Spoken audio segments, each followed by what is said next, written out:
Good morning friends. இந்த ஆடியோவில் இந்த யூபிஐக்கு சார்ஜ் வரப்போதா அப்படின்ற மாதிரி ஒரு நியூஸஸ் நம்ம கேட்டுக்கிட்டுருக்கோம்.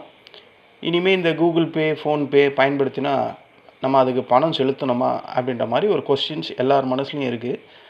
இதை ஒருத்தர் கேட்டிருக்காரு. அதாவது இது இப்போ தான் அந்த ப்ரொப்போசல் இருக்குது. யூபிஐ சார்ஜுக்கு நேரடியாக ஏதாவது டிரான்சாக்ஷனுக்கு சார்ஜஸ் போட போகிறாங்களா அப்படின்னு கவர்மெண்ட் இன்னும் அனௌன்ஸ் பண்ணலை.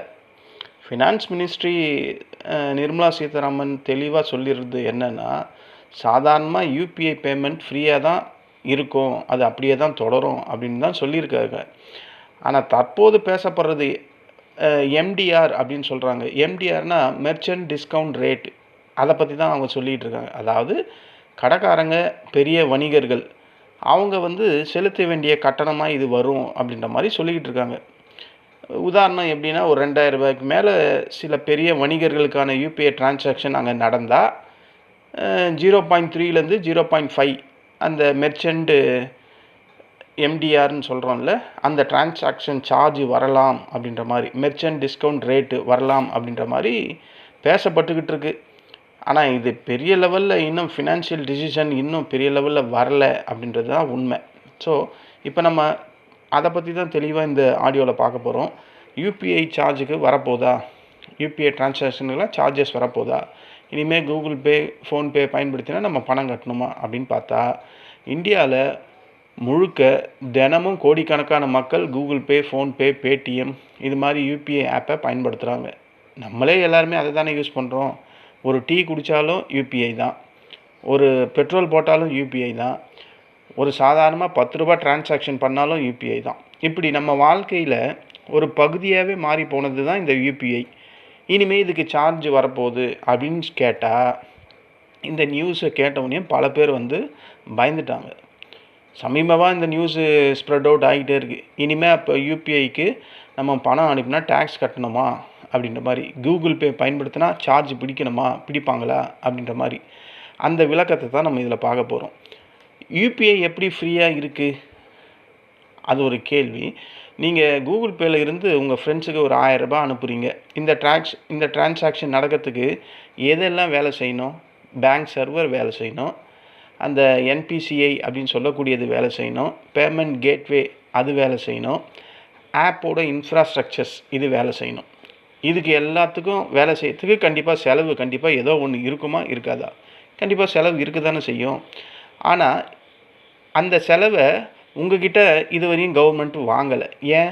ஏன்னா இந்தியாவை கேஷ்லெஸ் எக்கனாமியாக மாற்றணும் அப்படின்றது கவர்மெண்ட்டோட ஒரு ஏமு. ஸோ கவர்மெண்ட் யூபிஐயை ஃப்ரீயாக தான் இதுவரையும் வச்சுருக்கு. ஓகேங்களா?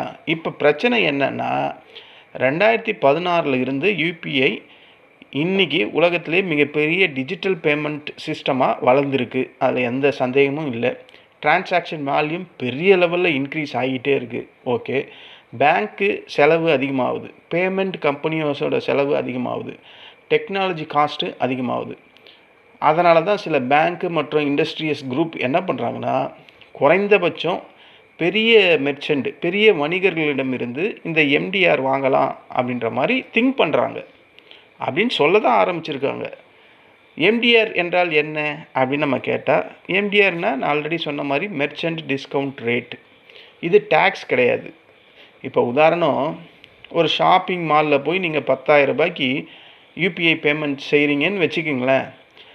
அதுக்கு 0.5% எம்டிஆர் வர மாதிரி இருந்தால் 50 ரூபா சார்ஜஸ் வரும். ஆனால் அந்த 50 ரூபா நம்மளை மாதிரி நம்ம கஸ்டமர் கட்ட போகிறது கிடையாது.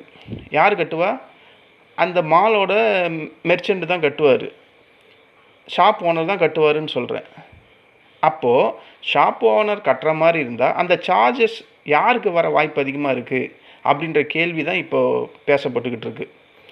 இப்போ சார்ஜ் வர வாய்ப்பு ரொம்ப குறைவு யாருக்கு அப்படின்னு பார்த்தா, சாதாரண மக்கள் அவங்களுக்குள்ளே டிரான்சாக்ஷன் பண்ணி, அதாவது சாதாரண மக்கள் ஃப்ரெண்ட்ஸ்குள்ளே, நண்பருக்குள்ளே பணம் அனுப்புறது, ஃபேமிலிக்குள்ளே ட்ரான்ஸ்ஃபர் பண்ணுறது, சிறிய கடைகள், tea shop, vegetable shop, street vendors, இவங்களுக்கெல்லாம் சார்ஜ் இல்லை அப்படின்ற மாதிரி கவர்மெண்ட்டு கிளியராக சொல்லியிருக்கு. சார்ஜ் வர வாய்ப்பு அதிகமாக இருக்கிறதுக்கான வாய்ப்பு யாராக இருக்குது அப்படின்னு பார்த்தா, பெரிய மால் வச்சுருக்கவங்க, பெரிய ரீட்டைல் செயினை பில்ட் பண்ணுறவங்க, காமர்ஸ் கம்பெனி, அப்புறம் பெரிய டர்ன் ஓவர் பண்ணக்கூடிய பிஸ்னஸ். அதாவது ரூ. 2000 மேலே டிரான்சாக்ஷனுக்கு மட்டும் எம்டிஆர் வரலாம் அப்படின்ற மாதிரி செய்தி வெளியாகி இருக்குது. அதுதான் செய்தி தான் வெளியாகிருக்கு. இதில் மக்கள் பாதிக்கப்படுவாங்களா அப்படின்னு கேட்டால், கவர்மெண்ட் என்ன சொல்லுது, கஸ்டமர்ஸ் நேரடியாக இந்த சார்ஜு பாதிப்பு வராது. ஆனால் ப்ராக்டிக்கலாக என்ன ஆகும் அப்படின்ற மாதிரி நம்ம திங்க் பண்ணுவோமே. ஒரு ஷாப் ஓனர் அந்த எம்டிஆர் சார்ஜ் கட்ட ஆரம்பிக்கிறாரு அப்படின்னு வச்சுக்கிட்டா, அவர் ப்ராடக்ட் ப்ரைஸு கொஞ்சம் இன்க்ரீஸ் பண்ணுறதுக்கு வாய்ப்பு இருக்குது. கரெக்ட் தானே? அவர் பாக்கெட்டில் இருந்து இந்த எம்டிஆர் ப்ரைஸை கட்டுவார்? எந்த மெர்ச்சன்ட் கட்டுவாங்க? யாரும் கட்ட மாட்டாங்க. ஒரு உதாரணம், ஒரு ப்ராடக்ட் ரூ. 1000 விலை, அதோட எம்டிஆர் சார்ஜஸ் காரணமாக அது ரூ. 1010 சேல் ஆகுது அப்படின்னா, அந்த மெர்ச்சன்ட் என்ன பண்ணுவார், அது ரூ. 1010 அப்படின்றத ரூ. 1020 சேல் பண்ணுவார். அப்போ இந்த மறைமுகமாக அந்த ரூ. 20 யாரோட தலையில் வந்து விழும்? நம்மளை மாதிரி கஸ்டமர்ஸ் யார் போய் வாங்குகிறாங்களோ அவங்க. ஏன்னா ஆக்சுவல் ப்ரைஸ் ரூ. 1000, இந்த எம்டிஆர் வந்து ஒரு ரூ. 10 இன்க்ரீஸ் ஆகுது. அப்போ ஒவ்வொரு மெர்ச்சண்ட்டும் லாபம் இல்லாமையாக செல் பண்ணுவான்? இல்லை. அப்போ அவன் எக்ஸ்ட்ரா ஒரு ரூ. 10 வச்சு செல் பண்ணுவான். ஸோ இந்த மறைமுகமான இந்த ரூ. 20 யார் தலையில் விழும்னா, நம்ம தலையில் தான் விழும். எவன் வாங்குறானோ அவன் தலையில் தான் விழும். இதை தான் பல எக்கனாமிக்ஸ் இந்த மாதிரி பிரச்சனை வர்றதுக்கு இந்த மாதிரி ரிஸ்க் இருக்குது அப்படின்ற மாதிரி சொல்லிக்கிட்டு இருக்காங்க. அப்போ இதில் நன்மை என்ன இருக்குது? எம்டிஆர் வந்தால் என்ன நன்மை? ஜென்ரலாக பார்த்தா பேங்க்குக்கு நல்ல ரெவென்யூ வரும். பேமெண்ட் இன்ஃப்ராஸ்ட்ரக்சர் இன்னும் டெவலப் ஆகும். இந்த ஃப்ராடு டிரான்சாக்ஷன் ப்ரொடெக்ஷன் அப்படின்றது பெரிய லெவலில் இன்க்ரீஸ் ஆகும். அப்புறம் டிஜிட்டல் ஈகோசிஸ்டம் சஸ்டைனபிளாக பெரிய லெவலில் ஒர்க் அவுட் ஆகிறதுக்கும் வாய்ப்புகள் இருக்கும். ஏன்னா யாராவது செலவு செய்யணும், பண்ணால் தானே இதெல்லாம் ஒர்க் அவுட் ஆகும். எவ்வளோ நாள் தான் கவர்மெண்ட்டு சப்சிடியே கொடுக்கும் அப்படின்ற ஒரு கேள்வியும் வருது இல்லை. 2016 யூபிஐ வந்துக்கிட்டு இருக்கு. நம்ம இன்ன வரையும் அதுக்கு ஒரு சார்ஜஸ்ன்னு கவர்மெண்ட்டுக்கு நம்ம பே பண்ணல. கவர்மெண்ட்டால் எல்லா காலத்துலேயும் சப்சிடி கொடுத்துக்கிட்டே இருக்க முடியுமா அப்படின்ற ஒரு கேள்வி வருது இல்லை. அந்த கேள்வி தான் இப்போ கவர்மெண்ட்டு திங்க் பண்ண ஆரம்பிச்சிருக்கு. சப்போஸ் இந்த எம்டிஆர் வந்தால் என்ன தீமை வரும்? மறுபடியும் அந்த கேஷ் யூசேஜ் மீண்டும் அதிகரிக்கலாம். கவர்மெண்ட்டோட ஏமே கேஷ்லெஸ் கொண்டு வரணுன்றதுக்காக தான் இந்த யூபிஐ இவங்க இந்த எம்டிஆர் ப்ராசஸ்லாம் மறுபடியும் கொண்டு வந்தால் கேஷோட யூசேஜ் மறுபடியும் இன்க்ரீஸ் ஆகிறதுக்கு வாய்ப்பு இருக்குது. ஸ்மால் பிஸ்னஸ்லாம் பெரிய லெவலில் குறையிறதுக்கு பயப்படுறதுக்கு வாய்ப்புகள் இருக்குது. எடுத்து செய்யறதுக்கு டிஜிட்டல் அப்ளிகேஷன் பெரிய லெவலில் ஸ்லோ ஆகிறதுக்கான வாய்ப்புகள் இருக்குது. இவங்க 2016 எதை கட்டி காத்து கொண்டு வந்தாங்களோ இதை கொண்டு வந்துட்டாங்கன்னா மறுபடியும் பழைய நிலைமைக்கே போகும் அப்படின்னு நான் சொல்கிறேன். மக்கள் பெரிய லெவலில் யூபிஐயை பயன்படுத்த மாட்டாங்க. எல்லாருமே என்ன பண்ணுவாங்க, பணத்தை கையில் வச்சுக்கிட்டு சுற்ற ஆரம்பிச்சிருவாங்க. அப்போ இந்த விஷயத்தில் 2016 கவர்மெண்ட் இப்படி ஒரு டிசிஷன் எடுத்து தான் டிஜிட்டல் பேமெண்ட் இந்தியாவை கொண்டு பேமெண்ட் கேட்வேவை. இப்போ மறுபடியும் அதுக்கு ஒரு சார்ஜை கொண்டு வரணும், இதை எம்டிஆரை கொண்டு வரணும்னு வந்தால் மறுபடியும் பழைய நிலைமைக்கே 2015-14 என்ன நிலைமை இருந்தால் அந்த நிலைமைக்கே ஜனங்க மாறிடுவாங்க. டிரான்சாக்ஷன் பண்ணால் தானே, நான் போய் பொருளை வாங்கினா தானே, நான் வாங்க மாட்டேன் கையிலே கேஷை கொடுத்து வாங்கிக்கிறேன் அப்படின்னா அதுக்கும் எப்படியும் சார்ஜஸ் வரும். பெரிய லெவலில் டிரான்சாக்ஷன் நடக்காது அப்படின்னு நான் சொல்ல வரேன். யூபிஐயை பெரும்பாலும் மக்கள் யூஸ் பண்ண மாட்டாங்க. ஒரு டீ கல்லில் போய் ₹20, ₹10, ₹15, ₹20 டீனா டைரெக்டாக கேஷை கொடுத்துட்டு வந்துடுவாங்க. இப்போ எத்தனை இந்த ஃபோன்பே, பேடிஎம், வேறு என்னென்ன இருக்கோ எல்லா இந்த டிஜிட்டல் பேமெண்ட்டுக்கும் பிரச்சனை வர்றதுக்கு வாய்ப்பு இருக்குது. ஸோ கவர்மெண்ட்டு அவ்வளோ அசால்ட்டாலாம் இந்த ப்ராப்ளத்தை கையில் எடுத்து ஏனோ தானோன்னு செய்ய மாட்டாங்க. கண்டிப்பாக அதை செக்கிங் பண்ணிட்டு தான் இறங்குவாங்க. இப்போது நம்ம இந்தியா எதை நோக்கி போகுது அப்படின்ற ஒரு முக்கியமான விஷயம் இருக்குல்ல. நம்ம இந்தியா பொதுவாக யூபிஐ டேக்ஸ், இந்த யூபிஐ டிரான்சாக்ஷன் டிஜிட்டல் மயம் இந்தியாவை நோக்கி தான் போயிட்டுருக்கு. இதுவரையும் அந்த யூபிஐக்கு டேக்ஸ் அப்படின்றது ஒன்று இல்லை. இப்போது இந்த யூபிஐ அதாவது டிஜிட்டல் பேமெண்ட் சிஸ்டத்தை நீண்ட காலத்துக்கு எப்படி நடத்துவது அப்படின்றது விவாதம் தான் கவர்மெண்ட்டுக்கிட்ட ஓடிட்டுருக்கு. ஒரு பக்கம் எல்லாத்தையுமே ஃப்ரீயாக விட்டுற முடியுமான்னு கேட்டால் விட முடியாது. கரெக்ட் தானே? இப்போது 2014லேருந்து இன்ன வரையும் நம்ம பே பண்ணுறோமா, அதுக்கு எதாவது டேக்ஸ் பே பண்ணுறோமான்னா, மறைமுகமாக வெளிப்படையாக இல்லை. ஆனால் மறைமுகமாக ஏதாவது டிரான்சாக்ஷன் இயர் ஒன்ஸ் பிடிக்கிறாங்களான்னு எனக்கு தெரியல. நான் என்னுடைய பேங்க் டீட்டெயிலை செக் பண்ணி பல வருஷம் ஆகுது. அதனால் இப்போவே பிடிக்கிறாங்களான்னு எனக்கு தெரியல. அதனால் இன் ஃப்யூச்சரில் இந்த எம்டிஆர் வந்ததுன்னா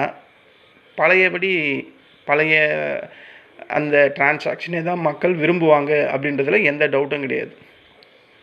ஆனால் இதையும் யோசித்து பார்த்தா இந்த டிஜிட்டல் பேமெண்ட்டை கடைசி வரையும் ஃப்ரீயாகவே கவர்மெண்ட்டால் கொண்டு போக முடியுமா அப்படின்னு கேட்டால் அதுவும் கஷ்டம்தான்.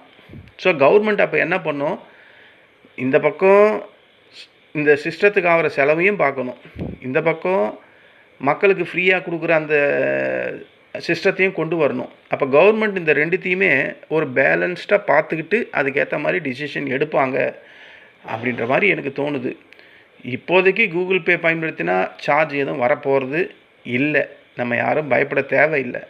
ஆனால் எதிர்காலத்தில் பெரிய வணிகர்களுக்கான யூபிஐ டிரான்சாக்ஷனில் எம்டிஆர் மெர்ச்சன்ட் டிஸ்கவுண்ட் ரேட் அப்படின்னு சார்ஜஸ் வர வாய்ப்பு அதிகமாக இருக்குது.